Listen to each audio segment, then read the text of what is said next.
Hey Planner Babes! Welcome to another video here on my YouTube channel. Now today's video is a bit different because I have my podcasting mic, so the audio should be clear and you can see me. I'm never usually in front of the camera because you don't really need to be for planning videos. But I thought I would talk about what it was like to go to the Eras Tour Toronto Night 1 with my bestie. So if you didn't already see the video I posted over a year ago in August 2023 of what it was like to get Eras Tour tickets, I'm going to go through that process a little bit. Again, I'm trying to keep it short and concise. So basically, in November 2022, Taylor Swift went on Good Morning America, because she often does like things like this with ABC Network for Good Morning America. She announced that she was going on the Eras Tour and that international dates were to come, but she announced like shortly after you could find all the US dates on her website.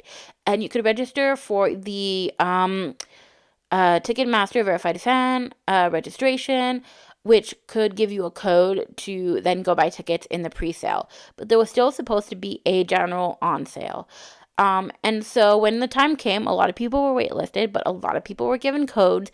And unfortunately, Ticketmaster sent out way too many codes, and there weren't actually enough tickets to do a general on sale for the public after the Verified Fan pre-sale, which the Verified Fan pre-sale, a lot of people were saying was a shit show.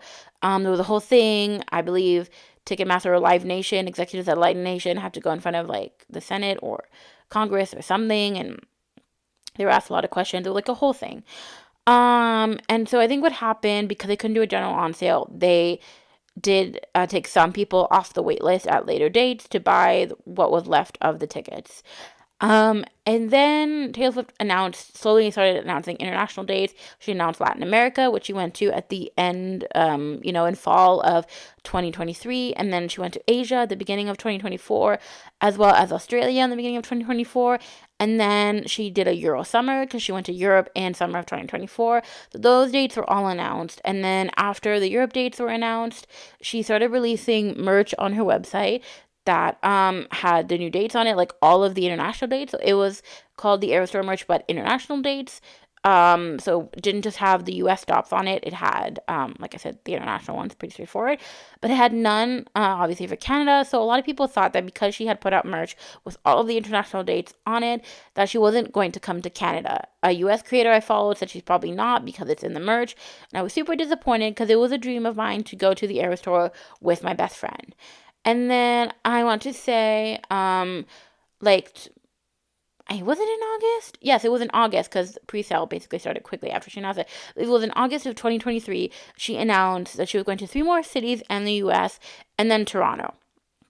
So I was super excited when she announced that because I was like, oh, there's a chance that me and my best friend could go to the Eras Tour in Toronto. That would be so exciting. So I talked over with my best friend, and we talked budgets and things like that, and I made sure she would actually want to go. So that when I signed up, and if I got tickets, that I would be guaranteed that I have somebody to go with me. So she said yes. We talked budget and everything, for like hotels and all that kind of stuff. And then sign up for the Verified Fan pre-sale. There were 2 types of pre-sales. So there was the regular one with Ticketmaster, and there was one with RBC Avion, because both Rogers and RBC were like marketing partners, I guess, on the Eras Tour, the leg in Canada. So the RBC Avion pre-sale, you didn't have to have an RBC Avion card or at all have an RBC bank card. You could just sign up for their free RBC Avion rewards program, which was completely free, and you could register. So I did 3 registrations on each, so 6 in total. I did on each of them, I did a registration with my number, my dad's number, and my grandmother's number.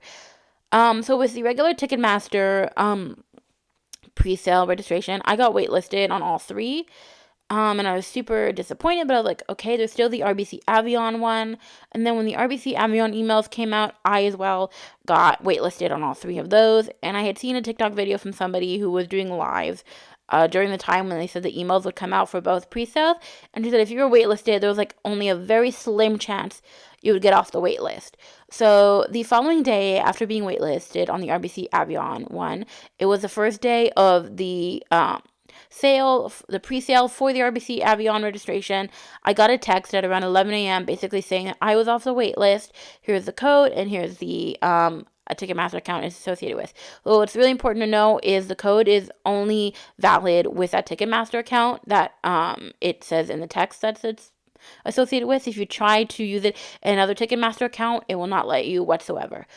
So basically, I went to go onto the queue, and you had to sit on the queue before you could put the code in. So I sat on the queue. Finally, I was able to put my code in, and I saw there were no tickets under $500. There was one set of two tickets that were $585, I think, each. So I messaged my friend. I didn't think to add them to my cart, but I messaged my friend, and I was like, should we buy these tickets because these are above our budget? She had said yes because she really wanted to go. She responded a few minutes later when I went to go add them to my cart. They weren't there anymore. It makes sense. Then there were no tickets under $700. But I decided to keep the page open because I saw some tickets were coming back on the page. I guess as they were like, people didn't buy them. They were sitting in their cart, but then they didn't buy them. So I decided to keep it open, and I was super sad that I didn't get us the tickets. I remember like crying and stuff like that. And then at one point, the page refreshed, and there were a bunch of nosebleed tickets at $203 a piece. So I clicked on one of them, added to my cart, said sorry. Another fan got that one, got them. And then I clicked on another one, it let me add it to cart. And then I went through the whole process to check out, and then I secured them, and me and my best friend were so excited. So that leads us to this past week. So, which was historic, yes. So, me and my friend, well, I had decided, not me and my friend, but I had decided that we were going to do, we were going to stay 2 nights in Toronto because I didn't want to drive down the day of the concert just because I knew that that would make us super tired, especially me being the one driving. That would make us super tired. And then to go to the concert, we would just be like so low energy. It would just like not be a good thing. And I'm sort of glad that we did what we did. So the concert was on a Thursday because it was night 1, Thursday, November 14th. So Wednesday, November 13th. Me and my best friend drove down to Toronto. We ended up staying in Vaughan. I had my dad take care of like figuring out the hotel situation. I originally wanted to stay at the Marriott hotel attached to the Rogers Center, but that was really expensive. Around the Eras Tour dates, the price to stay there was like $900 some dollars, insanely expensive. So it turned out there was like no possibility for us to stay in downtown Toronto, which is fine. As I was doing my research to kind of look at hotels, I knew that just wasn't going to be possible either. So I had my dad take care of booking the hotel just because like I was like maybe he'll find something. So we ended up staying in Vaughan at the Marriott Residence Inn, which was good because it was located next to the Vaughan Metropolitan Metro. So we were able to take the metro, which was great. So the first night we kind of in Toronto, we arrived like pretty late, like I would say like 6:45 or something like that. Got into the hotel and then decided we were going to go out to eat. We went out to eat at the Jack Astor's nearby. And then the following day was like slowly getting ready for the concert, getting my makeup and everything like that. And then we took the metro. So it was pretty simple. We went on the metro on line 1 and we stopped off obviously at Union Station. So it was pretty straightforward. It was a 5-minute walk from the hotel to the metro. About 2 times of a 2-way ticket. And yeah, so then we went on the metro, got off at Union Station, and then from Union Station, we basically kind of followed the Swifties that were in sparkly outfits. And then kind of at one point we weren't sure where we were going, but then there was a sign that said like it had an arrow pointing that way to Taylor, so we followed that. And then we went on like a covered concourse and all that kind of stuff. And then we ended up arriving to the Rogers Center. And then we were trying to figure out where our gate was. So, like, there was a map that Rogers Center had sent out. So we looked for where our gate was. And then we go into, like, that line. And that line was, like, so long. It was over 1 kilometer long, which was insane. But we had arrived, I would say, in Toronto at about, like, 3:30, like 3:40 or something like that. Got in the line. I want to say we got in, I don't know, like between like obviously I would say not too long after 4:30 because at one point it did start moving, and because it was one line for like because there were sections like A, B, C, and D I believe because there were 4 sections. So there was one line, and then once you got to the end, it split depending on what your gate was. So we were gate 1. So once it split, there was like no wait at the gate. They made you go through the metal detector, one at a time. Didn't even check our bags or anything. And then once you got into the Rogers Center, though before you got much further, you got like just a little bit past the doors was where you scan the tickets. So you could either tap the tickets with your wallet, but I had the barcode open with the Ticketmaster app, and then you could scan each ticket. So you didn't have to um, each person didn't have to have like their own ticket on their own phone. Both tickets could be in your phone. So I highly recommend if you have the tickets, just leave them in your account. Don't transfer them to somebody else at all. Just keep them in your account. That's my recommendation for any concert because as long as the person is with you, and I just mentioned, hey, I have the ticket for both me and her. Swipe both. We were let in. It was good to go. I didn't try to go for any merch because initially I was not going to buy any merch because like merch is really expensive and stuff. So I was like, I'm not going to do that. And so then we went in, sat in our seats, and we waited like a couple hours before Gracie came on. Yeah, I want to say like we were in our seats before 5, I think. Yeah, and then Gracie Abrams came on at 6:45. Sorry, I'm really. So we got in our seats. We got in like it was pretty empty because it was like there were a lot of lineups for merch, which totally made sense. But we kind of just skipped that because I was like, again, not gonna get any merch. Thought it was gonna be too expensive. So yes. So then we were waiting in our seats, and then obviously we got the lighted bracelets. I kept the little thing in until Gracie Abrams came on because I wasn't sure if there were any light up moments during Gracie Abrams. So then I took out the little thing that the little paper that stops the battery from working, from connecting and working. So yeah, and then Gracie Abrams started performing, and she was actually really good. I didn't know many Gracie Abrams songs. I knew "Close to You," because it plays on the radio at my work, and then I know of "Us" because Taylor sings in it. Obviously, she's featured in it. There was another song I don't know the name, but I recognized it as also another one that plays on my radio at work. But I didn't know it was Gracie Abrams. I only recognized it when she started singing it. But I would say Gracie Abrams was very, very good. Um, and I was surprised at how many people were singing along to her songs. I think that I've gone to other concerts where people don't tend to sing along to the openers a ton. They're usually waiting for Taylor, but I would say the crowd was pretty excited. Like, I wouldn't say pretty excited. I would say the crowd was pretty, like, they were singing along to Gracie Abram, and I was really surprised by that, how many were really singing along. The whole crowd was singing along. I mean, that was pretty cool. So then, but she came on time, um, and then she finished at, I want to say, she was on for 45 minutes, so she finished at 7:30, and then I believe Taylor came on at 7:45. There was a little bit of a break before Taylor came on. Um and then obviously the countdown came on the screen on the stage, and like it was so exciting. And then and the countdown was done, and her dancers started coming out, the ones that have the huge like wings, colorful wings. I don't know what to call that, or the feathers, or I don't know. They got the huge thing that they're holding that they kind of like hold over the part of the stage where Taylor comes out to kind of keep what outfit she's wearing as a surprise. I think that's why. So and then you just like you start to see her rising up and then start singing, and it's like it was just like so cool because I had seen so many clips like that on TikTok, and it was just like crazy to think that like this was it. This was the moment that we have been waiting like over a year for. We were in section 510, so we were in the 500 section. We had a side view of the stage, like side view of like the catwalk part of the stage, not the main stage. I would say it was a very good view. Taylor was small, but you could look at the screen. Seeing like the main, like the screen on the main part of the stage. Obviously you didn't have like the greatest view of that. You could still see most of it, but you could still see most of it. But there were some parts where they only showed Taylor on the left side of the back part of the main stage. You know when they show her in big so that those that are far away can see her. They usually always have that on the back part of the stage, on the back part of the main stage where the screen is.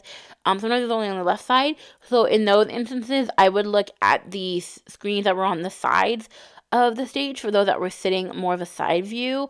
That's when I would look at that. But I often alternated between looking at Taylor and then looking at the screen. I looked at Taylor a lot more, I think, than the screen, but I did alternate a bit just so I could see her a little bit more clearly. But I would say the energy was so great. During Shake It Off, you could feel the whole stadium shake. It was like just so exciting and such a like crazy experience. It was a very long concert, and I do think towards the end I was starting to actually lose energy because um when it got to the midnight set, I was kind of happy because I'm like, okay, we're getting close to the end. Because I'm like tired. I wasn't super, super, super tired, but I could tell I was starting to get really tired. And yeah, I was starting to get super tired. So I remember like I was forgetting which song was between. Um, oh my goodness, I can't remember now. But there was a point where like I thought, okay, now it's Karma, and then it wasn't, and I'm like, okay, now it's Karma, and then it wasn't, but then it was Karma. But yeah, so that was basically the Eras. The Eras tour was so fun and so exciting. I loved all of her performances and going through the eras, and the animations were great. From where we were all the way up in the 500s, we could see the animations on the floor of the stage very, very well. And I also loved the lighted bracelets. That was the first concert I ever went to with lighted bracelets. And I think most artists are kind of doing it from now on, as I think they should, because it's such a great way to kind of see how many people are in the audience. And you can do so many fun things. Like, I think, was it during Lover? I believe it was during Lover, which would make most sense. During like Lover the song, she had hearts that were in the crowd, which is cool. So these light up bracelets are like a cool thing, a cool piece of technology. I actually ended up commemorating my light up bracelet, and I'll show you that in a little bit. But it was just like such a fun experience, and I also love the way she transitioned from era to era. Like she did that with the visuals, and it was very like a smooth transition from like one to another. It wasn't just like a sharp like, oh, all of a sudden we're in the next era. It was like a smooth, like it was all like meant to slowly and be very cohesive, which I thought was very cool. And oh my goodness, quick changes. She changed so quickly. It was like crazy. I think it's also crazy. Like obviously she did a lot of training for all of this, but it's crazy that she's able to do a 3 hour show like every night, because like watching her do it in person and all of, you know, the stuff she's doing around the stage and the dancing and things like that. It's like she has great stamina to be able to do that. And I know she said she trained by like running on the treadmill and singing at the same time, but it's insane, you know? So this first surprise song was My Boy Only Breaks His Favorite Toy with This Is Why We Can't Have Nice Things. What was this? The second surprise song mashup was on the piano, and I'm not remembering it at the moment. I'd have to go back and look at my videos, but I will post all the videos that I took from the Eras tour. I will post them in a part 2 that will be up on my YouTube channel today as well. So you're watching this one at 9 a.m. At noon Eastern Standard Time on my channel. You'll find part 2 of my Eras tour, of part 2 of going to the Eras tour, which will be all of my videos in order of when I took them. So yeah, so stay tuned for that one. But yeah, it was just like, it was such a crazy experience, and it was so fun to go through all of the eras. My only thing is that because it's the Eras tour and she's touting this as going through all of her musical eras, I wish that she would do at least one song from debut. She did one song from Speak Now.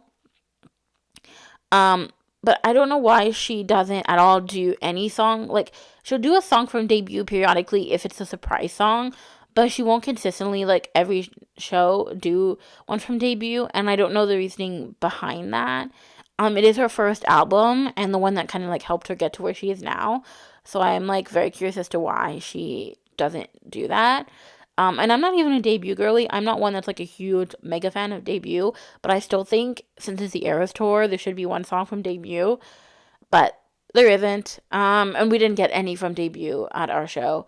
But yeah, like I hadn't even picked what surprise song I wanted for, because it was just like there's so many songs on the set list that I knew that even if I went through the list of songs on the set list, by the time I got to the end of the list, I would already forget like what were the first few songs on the Eras tour.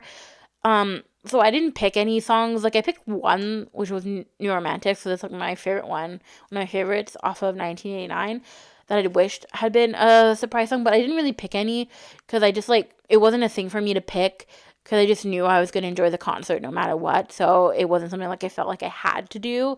I considered doing it, and I just was like New Romantics was one, but I didn't pick any other. But I did, once I was at the concert, I was like, I really want an Eras tour moment. But I'm saying the word error, not era. And we got a little one. It was when her guitar wasn't quite working. And I was so excited. Because at first I was like, couldn't remember. I'm like, oh, is this part of the bit? And then I realized it wasn't because her guitar just like wasn't on the right key or something. And then it was fixed, and I realized it was an error, and I was like, I was so excited that we got an error store moment. I was like, yes, yes. It wasn't like a mega one, but it was like good enough for me, and like that I was really excited about. So yeah. I mean, the whole experience was just so fun. I didn't trade as many friendship bracelets because I didn't have a good system. I wasn't wearing them on my arm because I had bracelets that I already wanted to wear here, and then I had my watch here, my Apple Watch. They were in my bag, which wasn't a good system. I should have at least had them like in a Ziploc bag in my bag, so that way I could just pull out the Ziploc bag and easily access them. I didn't think of that. So we didn't trade as many, but we did trade some. So it was still a fun experience no matter what, making them ahead of time and all that stuff. So yeah, that was the experience of going to the Eras tour. It was insane. Like even before we got to the concert, like when we were waiting in line at the venue, it just felt like so cool. And the sad thing is, I felt like we were part of this exclusive club because of the way the whole thing rolled out with Ticketmaster. It shouldn't have felt that way.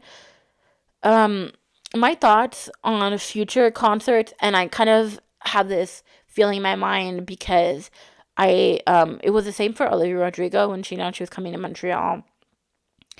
Um, because I like some of Olivia Rodrigo's music, so I thought, oh, that could be fun to just go to her concert. Tickets I didn't think would be super super expensive for like high up nosebleeds or whatever. But you could only buy tickets if you got a code. So that's my feeling is for a ton of artists.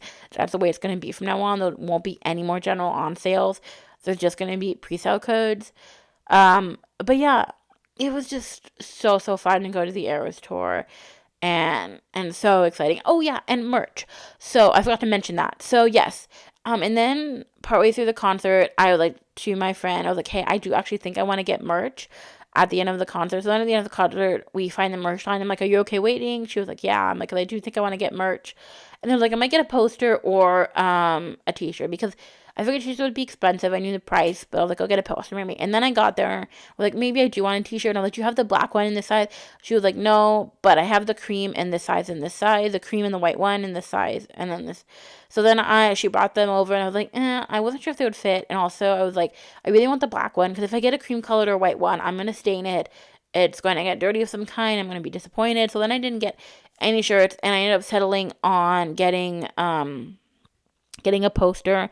And there were two options. It was just the regular Eras tour, not Eras tour poster, or the one that was specific to your concert date. So I ended up getting the one that said Toronto because I was like, if I'm gonna get one, I should get one that like mentions like the city. I thought that would be cool. So it was slightly more expensive. So it was $45, which is a little bit pricey, not gonna lie, but it was official Taylor merch, so I was excited. I am going to custom frame it, hopefully, because I work at Michael's, so I am going to custom frame it. I did kind of pick a design. It's just not in the budget at the moment, but I'm going to custom frame it, and our custom framing manager told me that when I do custom frame it, I'm going to help put it together, so that'll be exciting. But I did, in the meantime, commemorate my light up bracelets. So I'll show you what I did. So this is what I did here. So I printed off. So I bought this shadow box at Michael's, and then I took this photo of me and my best friend. We took together the selfie that we took at the Arrow store, and I printed it off on cardstock. And by the way, this is pink cardstock in the back. And then I just used adhesive roller, put it onto the paper. And then for the light up bracelet, I used hot glue. So I hot glued, I folded it over slightly and hot glued all of the pieces of fabric together so that it would be kind of like lay flat, as flat as it could be. So you can kind of see like where the part is to tighten the bracelet, and that extra fabric, I hot glued that onto one layer of fabric, and then the front piece, I hot glued it onto the back piece of fabric, and then the back piece of fabric, I hot glued it onto this light up part, if you can see. Also, I did keep the tab in. I just chopped the tab off a little bit.